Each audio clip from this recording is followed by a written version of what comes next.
بسم اللہ الرحمن الرحیم۔ گمنام ہیرو کے معزز ناظرین السلام علیکم۔ دوستو لائک ضرور کر دیا کریں، شکریہ۔ آئیے چلتے ہیں کہانی کی طرف۔ جگہیں چھوڑ دیں، خالد اپنی رفتار تیز کر کے اپنی بیوی کے ساتھ ہو لیا۔ غزالہ کے قدم سست ہو گئے۔ اس نے بانپ لیا کہ خالد اپنی بیوی کو کچھ ہدایات دینے کا ارادہ رکھتا تھا۔ آج جہانگیر کو فون کر کے سلمیٰ کا فون نمبر لے لیں گے، غزالہ نے میرے پہلو پہ پہلو چلتے ہوئے کہا۔ اس کا انحصار آج کے تجربے پر ہوگا۔ سلمیٰ کو چھیڑا گیا تو وہ ہوٹل میں بھی پہنچ جائے گی، اس سے پیچھا چھڑانا مشکل ہو جاتا ہے۔ ہم ہوٹل سے باہر آئے تو ان دونوں گاڑیاں پورچ میں موجود تھیں۔ فرزانہ نے اپنی سفید گاڑی کی ڈرائیونگ سیٹ سنبھال لی۔ خالد نے اپنی پیسنجر سیٹ کا دروازہ کھول کر پورے احترام سے غزالہ کو بٹھایا اور ہم نے ان دونوں کو رخصت کر دیا۔ ایس ٹی ایف کی لینڈ کروزر میں ڈرائیور موجود تھا۔ ہم دونوں اس کی پچھلی سیٹ پر بیٹھے اور گاڑی گراتی ہوئی ہوٹل کے احاطے سے نکل کر مال روڈ پر آ گئی۔ مال روڈ سے پل عبور کرتے ہی بائیں جانب فورٹریس اسٹیڈیم نظر آ رہا تھا اور ہم چھاؤنی کی حدود میں داخل ہو چکے تھے۔ آگے جا کر گاڑی درختوں کے گھنے سائے میں پھیلی ہوئی چکنی سڑک پر داہنی طرف مڑ گئی۔ ہم دونوں ادھر ادھر کی باتوں میں مصروف تھے۔ اسٹیشن 3 چھاؤنی کی حدود میں ایک دور افتادہ عقبی ویرانے میں واقع تھا۔ وہاں کا ڈسپلن میرے لیے نیا نہیں تھا، نام اور مقام بدلا ہوا تھا، ورنہ سب کچھ وہی تھا جو میں ایک مدت سے اسٹیشن 4 پر دیکھتا آ رہا تھا۔ میدان کے آخری سرے پر بنی ہوئی لمبی سی بیرک کے سامنے گاڑی روک دی گئی۔ اپنے ماتحتوں کے فوجی سلام کا جواب دیتا ہوا خالد اپنے دفتر کی طرف ہو لیا۔ میں اس کے ساتھ تھا۔ میرے لیے یہ احساس تقویت کا باعث تھا کہ لاہور میں بھی مجھے اسپیشل ٹاسک فورس کا تعاون حاصل تھا۔ سر دفتر میں پہنچنے کے بعد خالد تیزی سے میری طرف گھوما۔ یہ میرا دفتر ہے، یہاں آ کر آپ نے میری عزت افزائی کی ہے۔ ہوٹل اور گاڑی میں نے اپنی زبان بند رکھی کیونکہ آپ کی شخصیت کو فورس کے اسٹاف سے پوشیدہ رکھا گیا ہے۔ میری سمجھ میں نہیں آ رہا کہ میں کیا کروں۔ اپنی کرسی پر بیٹھو، میں نے اس کے شانے پر ہاتھ رکھ کر نرمی سے کہا۔ یہ جو بات پوشیدہ رکھنا چاہ رہے ہو وہ اسی وقت تک چھپی رہے گی جب تک میرے ساتھ تمہارا رویہ نارمل رہے گا۔ اس میں تبدیلی سرگوشیوں کو جنم دے گی۔ اس نے چونک کر میری طرف دیکھا اور میز کے پیچھے پڑی ہوئی بڑی کرسی پر بیٹھ گیا۔ میں نے اس کے مد مقابل دوسری کرسی سنبھال لی۔ وہ میری تواضع کا خواہاں تھا، مگر میں ناشتے کے بعد ہوٹل سے چائے پی کر چلا تھا۔ میں نے سختی سے اسے روک دیا۔ سر آج کل اس نے اپنی بات شروع کی تھی کہ میں نے اسے ٹوک دیا۔ سر نہیں مظہر، تم نے آپ جناب کا سلسلہ جاری رکھا تو بات پھیلے گی۔ بہت مشکل کام ہے، وہ اونچی آواز میں بڑبڑایا، مگر تم درست کہہ رہے ہو، نظریہ ضرورت آدمی کو مجبور کر دیتا ہے۔ میں کہہ رہا تھا کہ آج کل لاہور کے حالات بہت بہتر ہیں، مگر ہم ایک مدت سے ایک مسئلے سے دوچار ہیں۔ افیم سے ہیروئن بنانے کے لیے ایک کیمیکل استعمال ہوتا ہے جو بھاری مقدار میں بھارت سے اسمگل ہو کر یہاں آتا ہے اور خیبر کے پار تک پھیلتا چلا جاتا ہے۔ اسمگلنگ کی روک تھام کے لیے کئی ادارے کام کرتے ہیں، اس بارے میں انہیں فکر مند ہونا چاہیے۔ سب فکر مند ہیں، کئی چھوٹے موٹے اسمگلر پکڑے گئے ہیں، اس سے اجارہ داری قائم ہو گئی ہے۔ کیمیکل کی مارکیٹ وہی ہے، ڈیمانڈ بھی برقرار ہے۔ پہلے کئی ذرائع اسے پورا کرتے تھے، اب صرف ایک ذریعہ رہ گیا ہے اور وہ ہر نگاہ سے اوجھل ہے۔ سمجھ میں نہیں آتا کہ یہ کام کیسے ہو رہا ہے۔ مجھے یہ سن کر صدمہ ہوا کہ اسٹیشن 3 والے اسمگلنگ جیسے ایک عام مسئلے میں الجھے ہوئے ہیں، جبکہ ان کے لیے ملکی سلامتی کے دوسرے معاملات بھی یقیناً موجود رہے ہوں گے۔ لیکن پھر میں نے اپنی رائے بدل دی۔ اگر خالد اس بارے میں تشویش میں مبتلا تھا تو وہ یقیناً کوئی سنگین مسئلہ تھا۔ وہ ہیروئن پورے پاکستان کے لیے ایک بھیانک لعنت تھی۔ وہ باہر ضرور بھیجی جا رہی تھی لیکن ساتھ ساتھ گزرگاہوں پر بھی فروغ پا رہی تھی۔ اگر اس پر براہ راست قابو پانا دشوار تھا تو اس کی تیاری میں استعمال ہونے والے بنیادی کیمیکل کی آمد روک کر اس فتنے پر قابو پایا جا سکتا تھا۔ پکڑے جانے والے اس بارے میں کیا بتاتے ہیں؟ میں نے قدرے توقف کے بعد پوچھا۔ 3-4 برس پہلے تک بھاری نفع دینے والا یہ کاروبار ان ہی چند لوگوں کے قبضے میں تھا، پھر بہت تیزی سے ان کا کام سکڑتا چلا گیا۔ ہیروئن پر کوئی زوال نہیں آیا تھا، وہ اسی پیمانے پر تیار کی جا رہی تھی۔ انہوں نے کھوج لگایا تو پتا چلا کہ ان کا کوئی پر اسرار حریف پیدا ہو چکا تھا جو براہ راست سرحدوں پر کیمیکل پہنچا رہا تھا۔ تم اس طرف کیوں متوجہ ہوئے؟ یہ سوال مجھے مسلسل پریشان کر رہا ہے۔ میں نے دل کی بات کہہ ڈالی۔ ہیروئن لاہور میں تیزی سے پھیل رہی ہے۔ کئی نامور تعلیمی اداروں میں لڑکوں کے علاوہ لڑکیاں ہیروئن پیتے ہوئے پکڑی گئی ہیں۔ تعلیمی اداروں اور طلباء و طالبات کے معزز گرانوں کی بدنامی کے خوف سے یہ خبریں دبا دی جاتی ہیں۔ جب کوئی نشہ غریب اور مزدور پیشہ طبقے سے نکل کر پڑھے لکھے لوگوں میں اس طرح مقبول ہونے لگے تو وہ قوم کی رگوں میں سرایت کرنے لگتا ہے۔ اس ہولناک وبا نے سب کو لرزا کر رکھ دیا ہے۔ ہم کب تک اپنی آنکھیں بند رکھ سکتے ہیں؟ تم پہلے ان معاملات کی طرف متوجہ نہیں تھے؟ میں نے حیرت سے پوچھا۔ میری سوچ بھی وہی تھی جو پہلے تم نے بیان کی ہے۔ اسمگلنگ اور چوری چکاری ہمارے شعبے نہیں ہیں۔ بعض ادارے دن رات انہی کے انسداد کے لیے کام کرتے ہیں۔ ہمیں ان کے کام میں مخل نہیں ہونا چاہیے، مگر وہ ناکام رہے۔ وبائی لہر بڑھتی چلی گئی۔ آج لاہور کے باغات میں، پارکوں میں ہزاروں میلے کچیلے اور گندے نوجوان اس نشے میں بے خبر پڑے ہوئے نظر آتے ہیں۔ ان میں جاہلوں سے زیادہ پڑھے لکھے بچے ہیں۔ بے یار و مددگار لوگوں سے زیادہ تعداد متوسط طبقے کی ہے۔ آج کا تعلق آسودہ گرانوں سے ہے۔ ہم ایک سرحدی شہر میں رہ رہے ہیں۔ میرے آدمی دشمن کے ایجنٹوں کی گاد میں دن رات ایسے ٹھکانوں کا طواف کرتے رہتے ہیں جہاں کوئی بھی روپ دھار کر آسانی سے خود کو چھپا سکے۔ ان کی ہوش ربا رپورٹوں سے پریشان ہو کر میں نے 3 مہینے پہلے اس کام کا بیڑا اٹھایا تھا، لیکن ابھی تک امید کی کوئی کرن نظر نہیں آئی۔ مجھے معترف ہونا پڑا کہ وہ صحیح سمت میں کام کر رہا تھا۔ سب کچھ دیکھتے ہوئے بھی وہ اس راہ پر نہ لگتا تو اپنے فرض سے روح گردانی کا مرتکب ہوتا۔ میں نے سوچتے ہوئے کہا، کیمیکل بھارت سے آتا ہے تو لاہور میں اس کے مضافات سے ضرور گزرتا ہوگا، پھر وہ اچانک سرحدی علاقے میں کیسے پہنچ جاتا ہے؟ راستہ بہت طویل ہے، صحیح دیکھ بھال کی جائے تو وہ کہیں نہ کہیں ضرور پکڑا جائے گا۔ اس کام میں کہیں نہ کہیں کوتاہی ہو رہی ہے۔ مجھے خود اعتراف ہے کہ کہیں کوتاہی ہو رہی ہے، مگر کہاں؟ ہم یہ اندازہ لگانے سے قاصر ہیں، اس نے بے بسی سے کہا۔ اچانک چیک پوسٹیں قائم کر کے شمال کی طرف جانے والا 100% کارگو چیک کیا گیا ہے۔ جی ٹی روڈ پر ٹرکوں اور ٹینکروں کی لمبی لمبی قطاریں لگ گئی، مگر کوئی نتیجہ برآمد نہیں ہوا۔ جی ٹی روڈ کے بجائے وہ کوئی متبادل راستہ بھی ہو سکتا ہے، اس امکان پر بھی کام ہو چکا ہے۔ کوئی نتیجہ برآمد نہیں ہوا۔ خالد کی آواز سے مایوسی جھلک رہی تھی۔ تم نے مجھے تجسس میں ڈال دیا ہے، میں نے سگریٹ نکالتے ہوئے کہا۔ اب مجھے بھی اس بارے میں سوچنا پڑے گا۔ میرے لیے تمہاری یہ یقین دہانی کافی ہے۔ میں نے سنا ہے کہ تم سوچتے ہو تو تمہارا ذہن بالکل نئی راہوں پر کام کرنے لگتا ہے۔ یہ مبالغہ ہے۔ کامیابیاں جس کو بھی ملتی ہیں قدرت کی مہربانی سے ملتی ہیں، اس میں کوشش کا دخل کم ہوتا ہے۔ اس نے مجھے اسٹیشن 3 کی کارکردگی اور کامیابیوں کے بارے میں بتانا شروع کر دیا۔ اس کی گفتگو میں کہیں بھی ذاتی نمود و نمائش کا دخل نہیں تھا۔ وہ جو کچھ بتا رہا تھا جمع متکلم کے سیغے میں بتا رہا تھا۔ ایس ٹی ایف ہر قسم کے ریکارڈ سے ماورا ایک غیر روایتی فورس تھی، اس لیے خالد کے پاس کوئی ریکارڈ تھا نہ چارٹ یا گراف۔ جو کچھ تھا اس کے سینے میں محفوظ تھا اور زبان پر چلا آ رہا تھا۔ اس نے مجھے پورے کیمپ کی سیر کرانے کی پیشکش کی، جسے میں نے نرمی سے رد کر دیا۔ میں پورے کیمپ میں گھومنا شروع کرتا تو فورس کے سارے کارندوں میں تجسس کی لہر دوڑ جاتی کہ ان کا کیمپ کمانڈر کسے ہر شعبے کا معائنہ کرا رہا تھا۔ ان لوگوں کا وہ تجسس میرے لیے سود مند نہیں تھا۔ میں نے بس اس کے اسلحہ خانے کا تفصیلی جائزہ لیا۔ میرا خیال تھا کہ اول خان کی جمع کی ہوئی اشیاء سے ملنے والی انگوٹھیوں کی طرح مجھے خالد کے اسلحہ خانے سے بھی کچھ ایسے شعبے مل جائیں گے جو بھارت کے سفر میں میرے کام آ سکیں گے، مگر وہاں روایتی ہتھیاروں کے سوا کوئی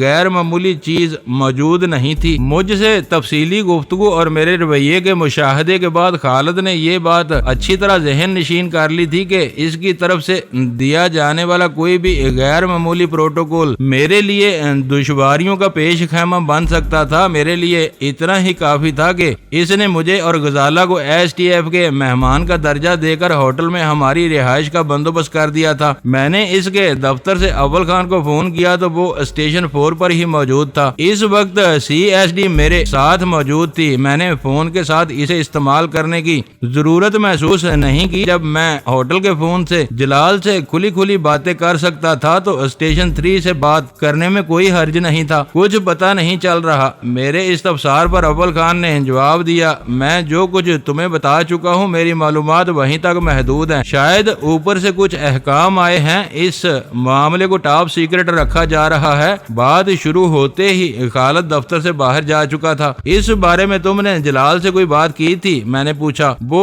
تم سے بے تکلف ہے، میں نے اسے چھیڑنا مناسب نہیں سمجھا، وہ ہر وقت کسی نہ کسی چکر میں الجھا رہتا ہے۔ میرے اس سے رات کو بات ہوئی تھی، 4 آدمی حراست میں لیے جا چکے تھے، ان لوگوں کو ایک مشتبہ باوردی شخص کی تلاش ہے۔ اول خان کی بے جان سی ہنسی کی آواز آئی، اب دیکھ لو تم لاہور جا کر بھی باخبر ہو، میں کراچی میں بیٹھا ہوا ہوں اور یہاں ہونے والی پیش رفت سے بے خبر ہوں۔ مجھے امید نہیں تھی کہ جلال اسے کوئی کام کی بات معلوم ہو سکے گی، کبھی کبھی ایسا بھی ہو جاتا ہے، اندازے کی غلطی کسی سے بھی ہو سکتی ہے، میں نے اسے دلاسا دیا۔ مراد میرا جواب سن کر وہ جلا گیا۔ میں نے اس سے گفتگو کو زیادہ طول نہیں دیا اور بات ختم کر کے خود بھی خالد کے دفتر سے باہر آ گیا۔ وہ برابر والے کمرے میں شاید میرے فارغ ہونے کا منتظر تھا، فوراً مجھ سے آ ملا۔ 2 بجے میں اسٹیشن 3 سے روانہ ہو گیا۔ اس مرتبہ خالد کا ڈرائیور اس کی دفتری گاڑی میں مجھے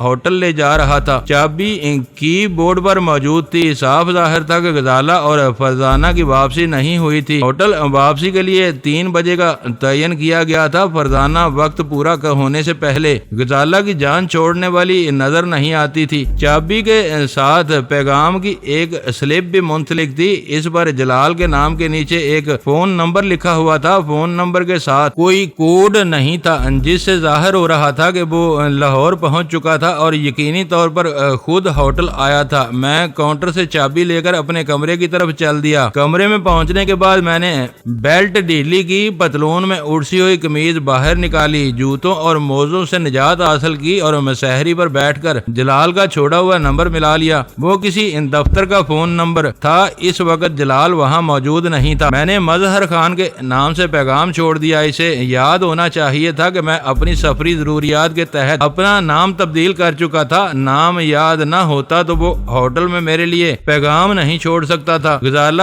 3:30 بجے تھکی ہاری اور خالی ہاتھ واپس آئی۔ اس نے فرزانہ کو بمشکل نیچے سے رخصت کیا تھا۔ کاؤنٹر پر کمرے کی چابی نہ پا کر ان دونوں نے سمجھ لیا تھا کہ میں کمرے میں واپس پہنچ چکا تھا۔ میری موجودگی کی بنا پر فرزانہ کمرے تک آنے کے لیے زیادہ اصرار نہیں کر سکی تھی۔ حیرت ہے کہ بازار میں سارا دن گزارنے کے بعد تم بالکل خالی ہاتھ واپس آئی ہو، میں نے اسے چھیڑا۔ میرا دماغ خراب ہو گیا، پورے شہر میں بازار ہی بازار پھیلے ہوئے ہیں۔ دبئی سے کراچی پہنچنے والی شاپنگ مالز اور پلازوں کی وبا لاہور میں بھی عروج پر ہے۔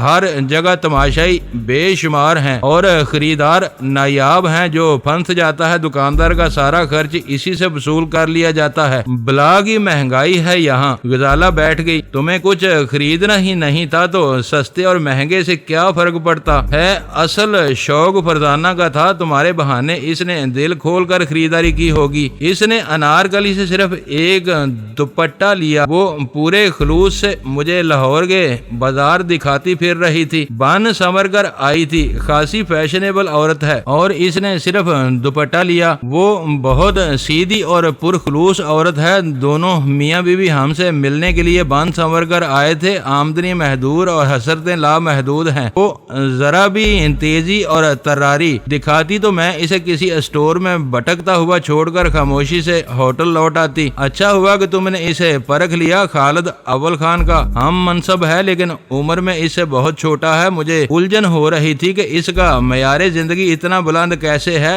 ذہن میں طرح طرح کے وسوسے پیدا ہو رہے تھے۔ تم نے میرے ذہن سے یہ بوجھ اتار دیا۔ میں ہمیشہ آپ کے لیے آسانیاں تلاش کرتی رہتی ہوں۔ وہ مسکرا دی۔ خالد سے آپ کی ملاقات کیسی رہی؟ میں NGOs کے خلاف کچھ کام کرنے کا ارادہ لے کر آیا تھا۔ وہ ہیروئن کے چکر میں پریشان ہے۔ ہیروئن؟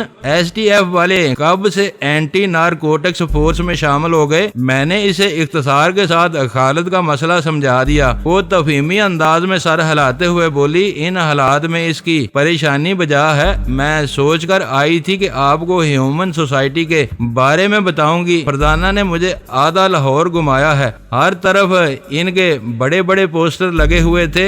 یہ ہیومن سوسائٹی کیا بلا ہے؟ میں نے بے پرواہی سے پوچھا۔ چلتی ہوئی گاڑی سے میں جلی سرخیاں پڑھنے میں کامیاب ہوئی تھی۔ احتیاط کی اپیلوں سے اندازہ ہوا کہ وہ کوئی فلاحی تنظیم ہے، ہو سکتا ہے کہ کوئی NGO ہی ہو، اس پر کچھ کام کیا جا سکتا ہے، لیکن اب یہ قصہ ہی ختم ہو گیا۔ STF کو کیمیکل کے اسمگلروں کی تلاش ہے، یہ بہت اہم کام ہے۔ میں نے کہا، نہ خواندہ اور نیم خواندہ قبائلی ہیروئن کو کاروبار اور افہیم کی پیداوار کو زراعت کا درجہ دیتے ہیں۔ اگر افہیم کی کاشت کو ختم کرنا ممکن نہیں تو پھر اسے افہیم تک ہی محدود رہنا چاہیے۔ کیمیکل کی سپلائی لائن کاٹ دی جائے تو افہیم کو ہیروئن میں تبدیل کرنے کا عمل تھم جائے گا۔ بھارت سے راستہ بند ہوگا تو مغربی کمپنیاں اپنا کیمیکل بیچیں گی۔ انہیں اس بات سے کوئی غرض نہیں ہوگی کہ اس سے ہیروئن بن رہی ہے یا کوئی اور کام لیا جا رہا ہے۔ ایٹمی پرزوں کی فروخت کے قضیے میں یہ بات کھل کر سامنے آ چکی ہے کہ ایک پرزے کے 10 استعمال ہوتے ہیں، ان میں سے ایک ایٹمی استعمال بھی ہے۔ بیچنے والے کو سب معلوم ہوتا ہے، لیکن بات عدالت تک جا پہنچے تو بیچنے والا انجان بن جاتا ہے۔ اسے کیا معلوم کہ خریدار وہ پرزے کہاں استعمال کرے گا۔ آزاد معیشت میں زہر سے تریاک تک سب کچھ بیچنے اور خریدنے کی کھلی چھوٹ ہوتی ہے۔ ماشاءاللہ، میں نے تعریفی نظروں سے اس کی طرف دیکھتے ہوئے کہا، چار کا ٹولہ ٹوٹتے ہی تم بھی بولنے لگی ہو۔ دوسرے بولتے رہتے ہیں تو میں سن کر لطف اندوز ہوتی ہوں۔ اب کوئی اور نہیں ہے تو میں ہی آپ کی مشیر ہوں۔ مشیر صاحبہ، تم نے ہیومن سوسائٹی کا ذکر کر کے مجھے الجھن میں ڈال دیا ہے۔ اتنے پوسٹر دیکھے تھے تو رک کر کسی ایک کو پڑھ بھی لیا ہوتا۔ راستے میں رک کر میں اشتہار پڑھنے کھڑی ہوتی تو تماشا بن جاتی۔ ہیومن سوسائٹی کے بارے میں فرزانہ کی کیا رائے ہے؟ اس سے تم نے بات تو کی ہوگی، مجھے کچھ پتا ہی نہیں تو کیا بات کرتی۔ شام کو باہر نکلیں تو خود کوئی پوسٹر پڑھ لیں۔ اب باہر جانے کا موڈ نہیں ہے، شام ہی کو دیکھا جائے گا، میں نے اکتائے ہوئے لہجے میں کہا اور بات ٹل گئی۔ غزالہ کی زبان سے ہیومن سوسائٹی کا ذکر سن کر مجھے خوشی ہوئی تھی کہ وہ ہوٹل سے گھومنے کے لیے نکلی تھی، لیکن اپنے گرد و پیش سے غافل نہیں رہی تھی۔ کھلی ہوئی آنکھوں سے اپنے گرد و پیش پر گہری نگاہ رکھی تھی۔ اسے جو کچھ غیر معمولی نظر آیا وہ اس نے منو ان میرے سامنے رکھ دیا تھا۔ اس کا سبب صرف یہ تھا کہ کراچی سے روانہ ہوتے ہوئے NGOs کے بارے میں میرا ذہن صاف نہیں تھا۔ اگر NGOs صرف خدمت خلق اور معاشرتی اصلاح کا ذریعہ ہوتی تو وہ خسارے کا سودا تھا۔ ہمارے ملک میں لوگوں کے لیے ان میں ذرا بھی کشش نہ ہوتی۔ جہاں لوگ ہر قیمت پر اور ہر ذریعے سے ایسا بنانے پر تلے ہوئے ہوں، وہاں کون اس خالص فلاحی کام کی طرف متوجہ ہوتا؟ لیکن ملک بھر میں NGOs خود رو برساتی پودوں کی طرح پھیلی تھیں۔ فلاح و بہبود کا وہ فلاحی نظریہ پاکستان میں درآمد ہوتے ہی بہت کچھ تبدیل ہوا تھا۔ اس ضمن میں ہمارا واسطہ صرف 2 اداروں سے پڑا تھا اور وہ دونوں ہی پکے فراڈ اور غیر ملکی وظیفہ خور ثابت ہوئے تھے۔ غزالہ نے ہیومن سوسائٹی کے بارے میں سرسری طور پر جو کچھ دیکھا یا پڑھا تھا وہ میرے لیے دلچسپی کا باعث تھا۔ میرے ذہن پر ایک طرف خالد کا بتایا ہوا مسئلہ سوار تھا اور دوسری طرف ہیومن سوسائٹی کا تجسس سوار ہو گیا تھا۔ اس وقت میں خالی الذہنی کے عالم میں بستر پر دراز تھا۔ رہ کر دونوں مسائل میرے ذہن کو کچوکے لگا رہے تھے۔ میرے سامنے کوئی سرا نہیں تھا جس سے پیش رفت میں کوئی مدد ملتی۔ میری طبیعت مضطرب ہونے لگی۔ جب وہ ذہنی دباؤ بڑھتے بڑھتے ناقابل برداشت ہو گیا تو میں نے مجبور ہو کر اسٹیشن 3 کا نمبر ملا لیا۔ خالد اپنے دیے ہوئے اس نمبر پر موجود تھا۔ مجھے امید نہیں تھی کہ یہ تمہارا فون ہوگا۔ اس کی آواز مسرت سے لبریز تھی۔ ادب اور احترام کو خیر بات کہہ کر تمہیں عامیانہ انداز میں مخاطب کرنا مجھے بہت عجیب محسوس ہو رہا ہے، مگر مجبوری ہے کیونکہ یہ تمہارا حکم ہے اور قرین مصلحت نظر آتا ہے۔ تم نے کبھی NGOs پر کوئی کام کیا ہے؟ میں نے وقت ضائع کرنے کے بجائے براہ راست سوال کر ڈالا۔ ضرورت محسوس نہیں ہوئی، لیکن پچھلے 1.5-2 سالوں میں اچانک ان کی بڑی تعداد سامنے آئی ہے۔ انہیں چلانے والے کچھ لوگ مخلص بھی ہوں گے، مگر میرا تجربہ ہے کہ بیشتر مال بنانے کے چکر میں ہیں۔ بیرونی ملکوں سے ملنے والی غیر سرکاری امداد فرضی منصوبوں کی آڑ میں ہضم کر جاتے ہیں۔ اصل سرمایہ کاری کا 2-4% ہی کسی جائز مد میں خرچ ہوتا ہے۔ انہیں چلانے والے بہت سے لوگوں کا ماضی صاف نہیں ہے۔ اس نے مجھ سے اتفاق اتفاق کیا۔ ان میں ہیومن سوسائٹی نامی کوئی ادارہ بھی شامل ہے؟ میں نے متجسس لہجے میں پوچھا۔ اس کا نام بہت اونچا جا رہا ہے۔ ان لوگوں نے اپنے کام کے ذریعے نیک نامی کمائی ہے۔ بظاہر ان کے ہاتھ صاف نظر آتے ہیں۔ وہ کس شعبے میں کام کر رہے ہیں؟ اسے چلانے والے کون ہیں؟ مجھے یہ معلومات درکار ہیں۔ ان کی سرگرمیوں کے بارے میں اخبارات میں بہت کچھ چھپتا رہتا ہے۔ آثار بتاتے ہیں کہ یہ لوگ اسی طرح دل جمی سے کام کرتے رہے تو لوگ ان کے نام پر آنکھیں بند کر کے عطیات دینا شروع کر دیں گے۔ پہلے انہوں نے بے لباس لوگوں کو لباس فراہم کرنے کے نعرے سے ابتدا کی تھی۔ پرانے کپڑے جمع کر کے موسمی ضروریات کے مطابق ضرورت مندوں تک پہنچاتے تھے۔ اب خوراک اور گھر کی مرمت کے لیے امداد بھی فراہم کرتے ہیں۔ صوبہ سرحد کے سرحدی علاقوں میں ہیومن سوسائٹی کا نام بہت قدر و منزلت رکھتا ہے۔ انہوں نے برفانی طوفان کے دنوں میں بے خانمہ افغان مہاجرین اور قبائلیوں کے لیے بہت کام کیا تھا۔ وہ خاموش ہو گیا۔ میں نے کہا رکنے کی ضرورت نہیں، جو کچھ یاد آتا ہے دہراتے چلے جاؤ۔ میرے لیے یہ سب باتیں نئی ہیں۔ میں سوچ رہا ہوں کہ تمہارے ذہن میں یہ نام کیوں آیا ہے؟ لاہور میں کئی ایسی بدنام NGOs ہیں جن پر براہ راست ہاتھ ڈالا جا سکتا ہے۔ جو بدنام ہیں وہ سب کے سامنے ہیں۔ دیکھنا یہ ہے کہ نیک نامی کی آڑ میں کوئی گنونا کھیل نہ کھیلا جا رہا ہو۔ چوہدری عظمت اور ملک اقبال اس سوسائٹی کے روح رواں ہیں۔ دونوں تجارت پیشہ ہیں۔ چوہدری عظمت پہلے سے آسودہ حال تھا۔ اس نے اپنے پیسے سے یہ نیک کام شروع کیا تھا۔ ملک اقبال اس کا دوست ہے۔ اس کی مالی حیثیت کمزور تھی۔ ان دنوں وہ بالا کہلاتا تھا، اب وہ بھی پھل پھول رہا ہے۔ کہا جاتا ہے کہ ہیومن سوسائٹی کے کاموں کی خیر و برکت سے اس کا کاروبار بھی چمک اٹھا ہے۔ یہ لوگ کوئی سرکاری گرانٹ نہیں لیتے، نجی احتیاط سے کام چلاتے ہیں۔ باہر سے انہیں کوئی مالی امداد ملتی ہو تو میں اس سے لا علم ہوں۔ یہ دونوں عبدالستار عیدی کے بہت مداح ہیں۔ تم بتا رہے تھے کہ ہیومن سوسائٹی سرحدی علاقوں میں زیادہ مقبول ہے، یہاں شاید ان کا کام کم ہے۔ ہیومن سوسائٹی کی داغ بل لاہور میں ڈالی گئی تھی، اس کا ہیڈ آفس بھی یہاں ہے، مگر ان کا کام سرحدی علاقے میں زیادہ ہوتا ہے۔ تمہیں یہ بات عجیب محسوس نہیں ہوتی کہ یہ اپنے شہر کے غریبوں اور ضرورت مندوں کو چھوڑ کر اتنی دور کام کر رہے ہیں؟ کبھی غور نہیں کیا شاید اس علاقے کو ترجیح دینے کا سبب وہاں کا موسم اور بے روزگاری کی شرح ہو؟ مجھے یہ لوگ دلچسپ نظر آ رہے ہیں۔ میں ان کے بارے میں زیادہ سے زیادہ مواد جمع کرنا چاہتا ہوں۔ شاید اس کام میں کوئی دشواری نہ ہو۔ جو کچھ مل جاتا ہے وہ میں شام کو ہوٹل پہنچا دوں گا۔ اس نے اطمینان سے کہا۔ اس نے شام کی اصطلاح استعمال کی تھی جو بہت طویل دورانیے کا احاطہ کرتی ہے۔ اسے 8 بجے کے بعد کا وقت دے کر میں نے فون بند کر دیا۔ ریسیور رکھتے ہی فون کی گھنٹی بجنے لگی۔ آپریٹر نے بتایا کہ جلال ہماری لائن فارغ ہونے کے انتظار میں کافی دیر سے ہولڈ پر تھا۔ اس سے 2 مرتبہ آنکھ مچولی ہو چکی تھی۔ وہ ہوٹل آیا تو ہم دونوں غائب تھے۔ میں نے اسے فون کیا تو وہ دفتر میں نہیں تھا۔ وہ فوری طور پر مجھ سے ملنے کا خواہاں تھا کیونکہ رات کی پرواز سے وہ اسلام آباد واپس جا رہا تھا۔ میں نے کسی پس و پیش کے بغیر ملاقات پر آمادگی ظاہر کر دی۔ سلسلہ چل پڑا ہے، غزالہ نے معنی خیز لہجے میں کہا۔ مجھے محسوس ہو رہا ہے کہ اب کچھ نہ کچھ ہو کر رہے گا۔ ہم لاہور آئے ہیں تو بیکار نہیں بیٹھ سکتے، ہمیں ہاتھ پیر مارنے کی ضرورت ہے، کوئی نہ کوئی نتیجہ ضرور برآمد ہوگا۔ مجھے خوشی ہے کہ تم نے فرزانہ کے ساتھ بازار جا کر اپنا وقت برباد نہیں کیا، ایک کام کی بات لے کر واپس آئی ہو۔ تھوڑی دیر میں جلال آ جائے گا، آپ اسے اوپر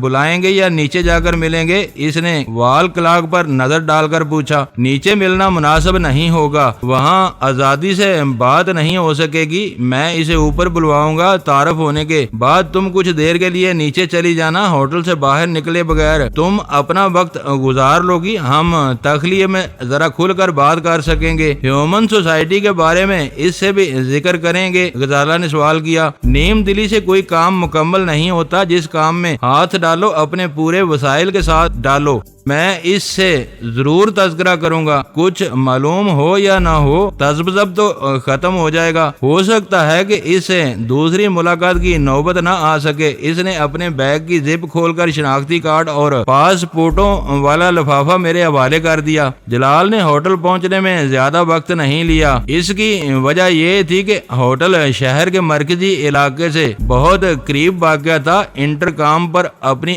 آمد کی اطلاع دے کر وہ لفٹ لفٹ کے ذریعے اوپر آیا تو میں اس کے استقبال کے لیے کمرے کے دروازے پر موجود تھا۔ تمہارا چہرہ تو واقعی بگڑا ہوا ہے، اس نے آتے ہی تحیر زدہ آواز میں تبصرہ کیا اور گلے لگ گیا۔ یہ 2-4 دن میں کیسے ٹھیک ہو جائے گا؟ دیکھتے رہو، قوت ارادی بھی کوئی چیز ہے، یہ مضبوط ہو تو ایک مرتبہ مردہ بھی بستر سے اٹھ کھڑا ہوتا ہے۔ وہ میرے ساتھ کمرے میں آ گیا۔ اس نے مہذب انداز میں غزالہ کو سلام کیا تو اس کی نگاہوں میں تجسس تھا۔ وہ ان دونوں سے مل لیا تھا اور ویرا کا متلاشی تھا۔ قابل 2-3 دن بعد لاہور آئے گی۔ میں نے اس کے کسی سوال سے پہلے دبی دبی مسکراہٹ کے ساتھ اسے آگاہ کیا۔ فی الحال وہ کراچی میں ہے، آپ دونوں باتیں کریں، میں نیچے سے ہو کر آتی ہوں۔ غزالہ نے اپنی کرسی چھوڑ دی۔ جا رہی ہو تو روم سروس والوں سے چائے اور کچھ لوازم کے لیے کہہ دینا، میں نے اسے ہدایت کی اور وہ کمرے سے نکل گئی۔ فون پر میں اندازہ نہیں کر سکا تھا کہ تمہارا چہرہ اتنا زیادہ متاثر ہوا ہوگا۔ وہ غور سے میرا جائزہ لیتے ہوئے بولا، تمہارے ساتھ خاصی زیادتی ہوئی ہے، اس کا کوئی غم نہیں ہے۔ ان دونوں کو میرے زخموں کی قیمت اپنی خون سے چکانی پڑی تھی۔ مجھے تمہاری طرف سے ہر آن دھڑکا رہتا ہے، اس نے سگریٹ سلگا کر ناصحانہ انداز میں کہا۔ ہر کام میں بے دھڑک کود پڑتے ہو، تمہیں اپنی قدر و قیمت کا اندازہ ہونا چاہیے۔ مار داڑ سے بچنے کے لیے تمہیں ہر وقت 1-2 محافظوں کے ساتھ چلنا چاہیے تاکہ ایسے واقعات کا احاطہ نہ ہو۔ بھائی،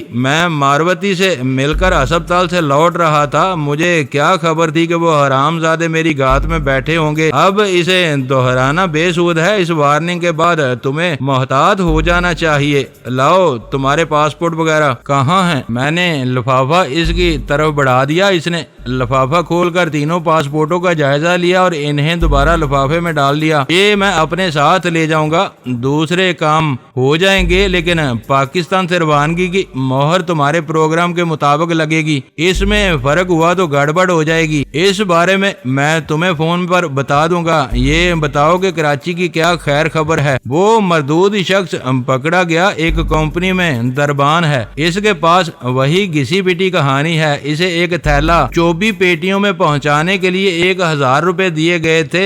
تھیلا دینے والا اس کے لیے اجنبی تھا، پھر بھی لالچ اسے لے ڈوبا۔ یہ لالچ اس کی زندگی برباد کر دے گا۔ حیرت ہے کہ بار بار کے اعلانات کے باوجود لوگ ایسے جال میں آ جاتے ہیں۔ بظاہر اس کا بیان درست نظر آتا ہے، مگر اس کا جرم اتنا سنگین ہے کہ وہ بدترین سزا کا حقدار بن چکا ہے۔ اس سے باز پرس اب بھی جاری ہے۔ میں جاننا چاہتا ہوں کہ اسے تھیلا دینے والا کوئی مقامی تھا یا کوئی ایجنٹ، یا نقطہ صاف ہو تو بھارتیوں کے عزائم کا اندازہ ہو سکے گا۔ ہمارے لیے ان کے عزائم کبھی نیک نہیں ہو سکتے۔ وہ بغل میں چھری رکھ کر منہ سے رام رام کرنے والے لوگ ہیں، جب بھی موقع ملے گا وار کر گزریں گے۔ یہ پرچہ احتیاط سے رکھ لو۔ اس نے اپنی جیب سے ایک کاغذ نکال کر میری طرف بڑھا دیا۔ اس پر ان تینوں کا فون نمبر اور پاسورڈ لکھے ہوئے ہیں۔ وہ اپنے نام اور ٹھکانے بدلتے رہتے ہیں۔ تم دہلی پہنچ کر ان سے رابطہ کرو گے تو باقیہ معلومات وہ خود فراہم کر دیں گے۔ نام اور ٹھکانے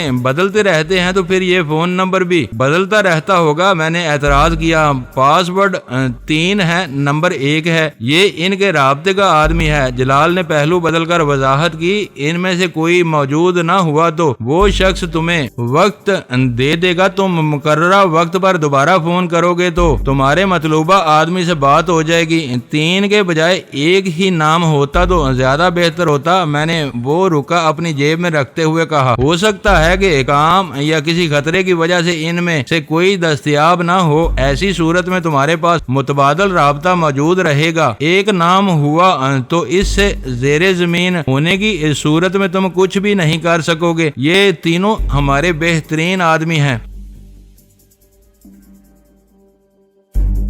دوستو ویڈیو کو لائک ضرور کر دیا کریں۔ ISI پاک آرمی زندہ باد، پاکستان پائندہ باد۔ معزز ناظرین، اپنا خیال رکھیے گا اور اپنے اس چینل کا بھی شکریہ۔